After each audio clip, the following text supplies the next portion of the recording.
Well, folks, it's time to kick it old school. So you can feel cool. Give it to me, baby. Baby. Yeah.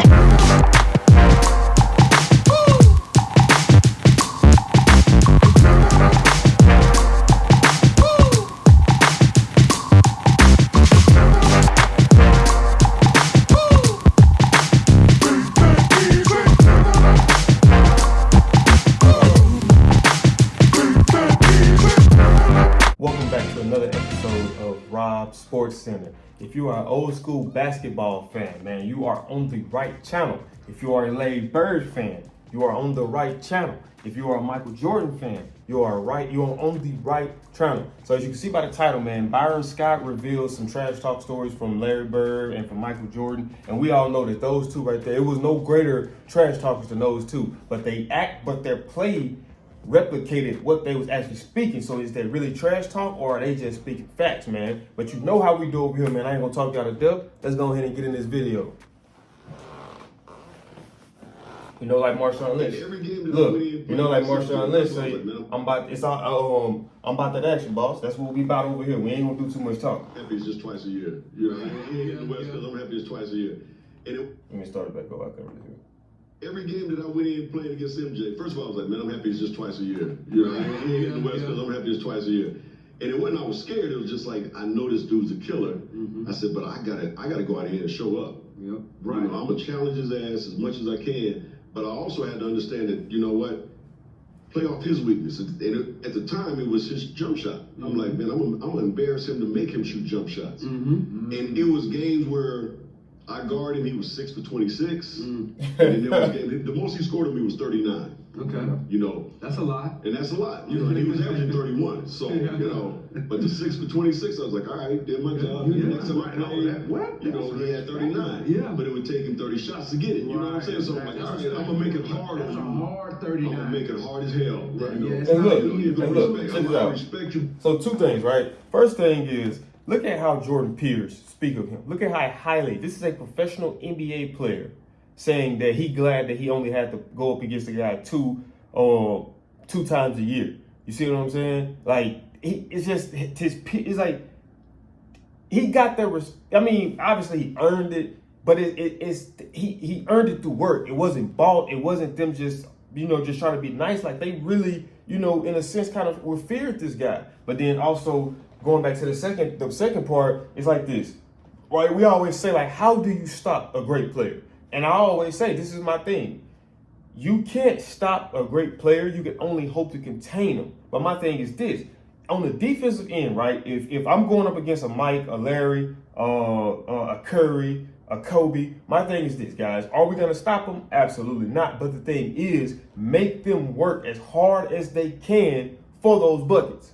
You know what I mean? Like, that's what we want to do. Make them work. Don't give them no easy basket. Make them work. And if we making them work, I'm okay with him getting 35, not 39, 40. We just want to make sure everybody else around him don't have a good game. You see what I'm saying? So, and I'm telling you guys, man, I don't be pre-watching this stuff. This is, me watching this new and, watching this fresh and hearing Byron Scott say that, So it's, I believe strongly in it. Something else I just learned too, guys. Whenever I pause, I'm going to go back a few seconds. That way, make sure we ain't missing nothing. Okay.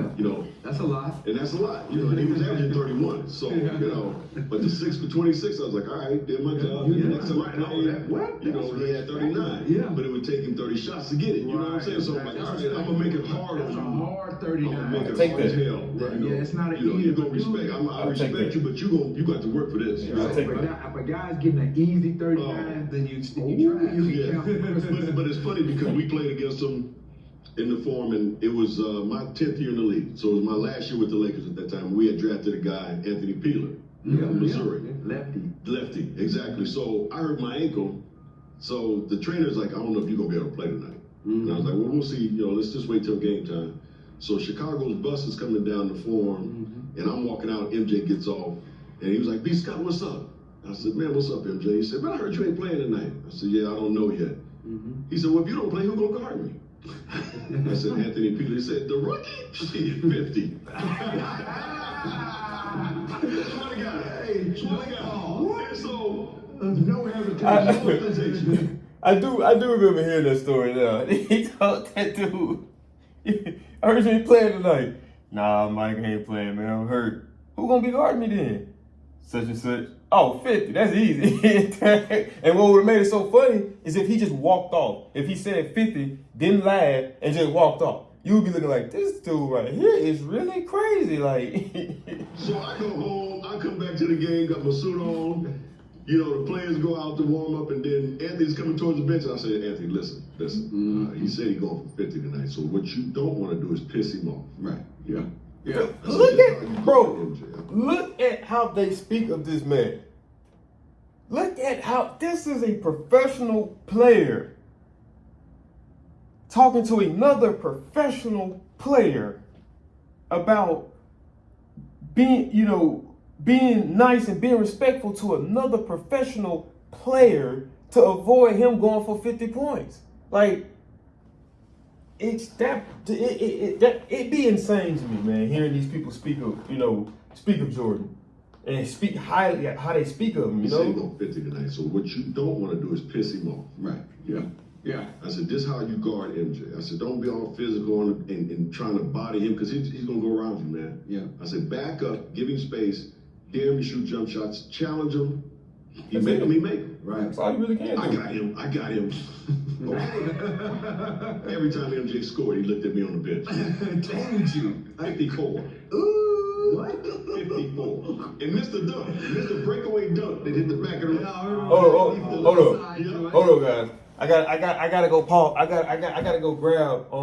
I gotta make a note on this for my video because I want to see that. I most definitely want to see that. I gotta make a note for that.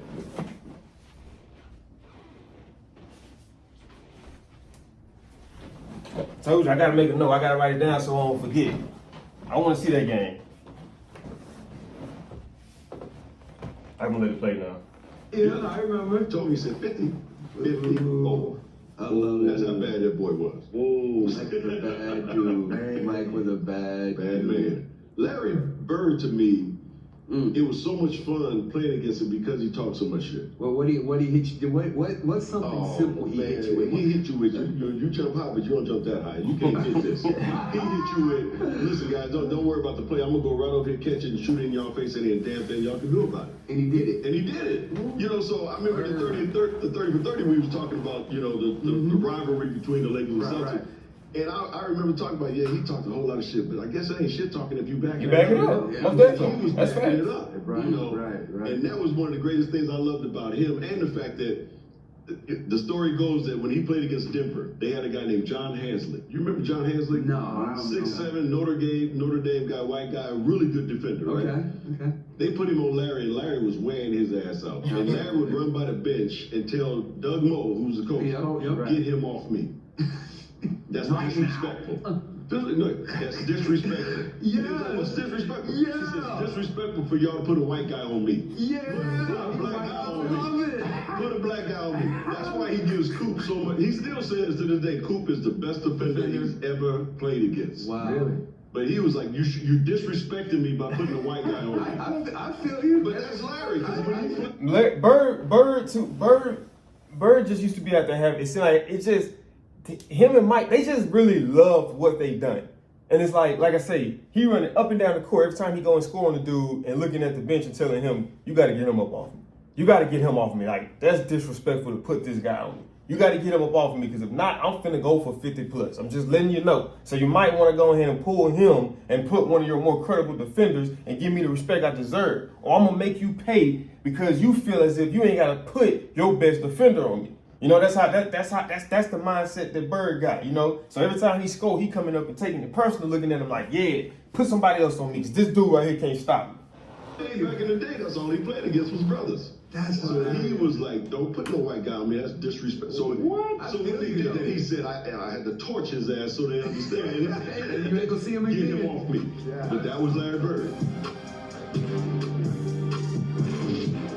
Man, it's like, I promise, I can sit there and watch videos about Bird and Jordan all day. Because, as soon as you think you've heard everything, it's some story that pops up and you just be like, what in the, like, these dudes mentally, they just was wired differently. Like, I was having a debate with somebody yesterday at my job, and we were just talking about the old school players versus the new school players, and it all comes down to just them being wired differently. Even my community tab post I made yesterday with who would win in a 7-game series out of LeBron James and Larry Bird, it was 100%. I think at this point I got like 41, 42 votes on that, and all of them was Larry Bird. But like I said, it goes back to the mental aspect of it, you know. So yeah, that right there is insane. But this is it for the video, man. If you did enjoy this video, do me a big favor.